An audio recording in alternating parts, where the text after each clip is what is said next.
শিক্ষার্থী বন্ধুরা, ultimate digital স্কুলের পক্ষ থেকে তোমাদেরকে অনেক অনেক প্রীতি এবং শুভেচ্ছা।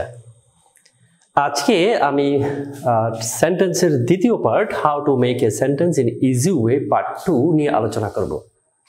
আশা করছি তোমরা আমার আগের ক্লাসগুলো দেখেছো এবং তোমরা কেউ না কেউ কিছু না কিছু উপকৃত হয়েছো। আমাদের ক্লাসগুলো যদি তোমাদের ভালো লাগে তাহলে আমাদের সাথে সবসময় থাকবে, সেই আশা রেখে আমি আজকে ক্লাসটা শুরু করছি।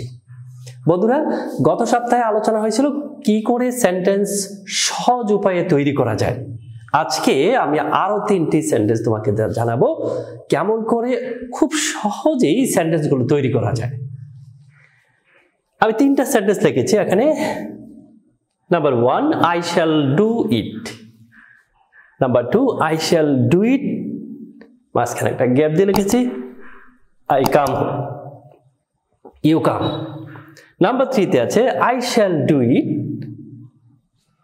একটু গ্যাপ রেখেছি, তারপর রয়েছে আই শ্যাল গো হোম।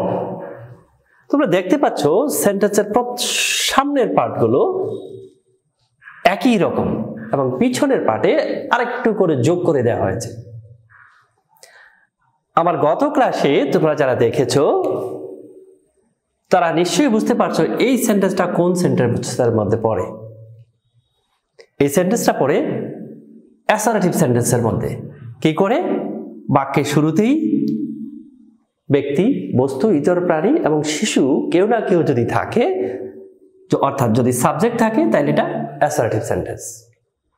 আজকে আমরা এই সেন্টেন্সটাকে নতুনভাবে আরেকটা নাম দিতে চাই।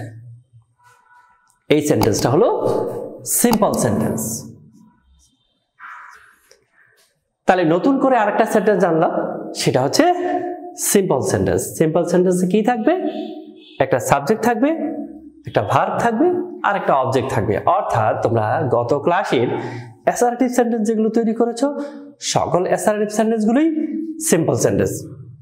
কখনো কখনো সাবজেক্ট নাও থাকতে পারে, যেমন ডু ইট। এই সেন্টেন্সটিও সিম্পল সেন্টেন্স। তাহলে নিশ্চয়ই তোমরা বুঝতে পারছো আগের সেন্টেন্সটাকে শুধু নাম পরিবর্তন করে আমরা বলেছি সেটা সিম্পল সেন্টেন্স।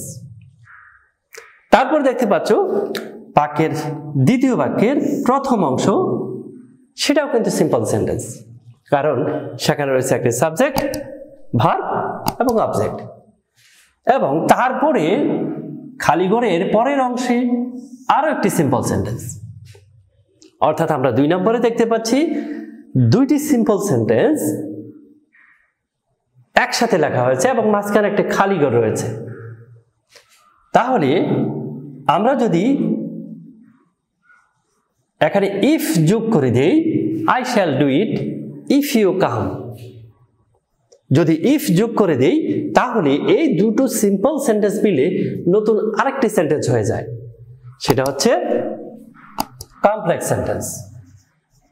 খুব সহজ সোজা জিনিস। 2টি সিম্পল সেন্টেন্স যদি কনজাংশন দিয়ে যোগ করা হয় তাহলে সেটা হয়ে যাবে কমপ্লেক্স সেন্টেন্স। শিক্ষার্থী বন্ধুরা, পরের সেন্টেন্সটাও সেম, দুটো জিনিস রয়েছে। এখানে একটা সিম্পল সেন্টেন্স এবং এখানে আরেকটি সিম্পল সেন্টেন্স। তাহলে আমরা সহজেই 2টি সিম্পল সেন্টেন্সকে নতুনভাবে আরেকটি সেন্টেন্স করতে পারি। যদি আমরা এখানে এন্ড যোগ করে দিই তাহলে আরো একটি নতুন সেন্টেন্স তৈরি হয়ে যায়। তাহলে সেটা কোন সেন্টেন্স? সেটা হলো কম্পাউন্ড সেন্টেন্স। এখন প্রশ্ন হতে পারে, সিম্পল সেন্টেন্স 2টি হলে কখনো কমপ্লেক্স এবং কখনো কম্পাউন্ড হয়। কখন কমপ্লেক্স হবে, কখন কম্পাউন্ড হবে, সেটা তোমাদের মধ্যে প্রশ্ন থেকে যেতেই পারে।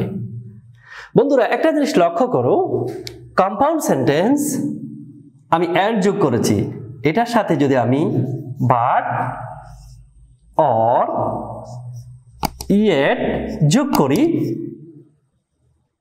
যদি 2টা সিম্পল সেন্টেন্সে এন্ড, বাট অর ইয়েট মাঝখানে থাকে অথবা কনজাংশন হিসেবে যোগ হয়, তখন সেই সেন্টেন্সটা তোমরা নির্দ্বিধায় বলতে পারো সেটা কম্পাউন্ড সেন্টেন্স। এবং এন্ড, বাট, অর, ইয়েট ছাড়া যদি অন্য কোনো কনজাংশন দিয়ে দুটি সিম্পল সেন্টেন্সকে যোগ করা হয় তাহলে সেটা হবে কমপ্লেক্স সেন্টেন্স। এভাবে করে তোমরা খুব সহজেই সিম্পল সেন্টেন্স থেকে কমপ্লেক্স এবং কম্পাউন্ডে পরিণত করতে পারো। শিক্ষার্থী বন্ধুরা, যদি তোমরা আমার এই ছোট্ট বিষয়টাকে সহজভাবে বুঝতে চেষ্টা করো তাহলে বারবার ভিডিওটাকে দেখবে, তাহলে বিষয়টা আরো পরিষ্কার হয়ে যাবে। যদি তোমাদের আরো কিছু জানার থাকে তাহলে আমাদের সাথে যোগাযোগ করবে। সে পর্যন্ত ভালো থেকো, ধন্যবাদ।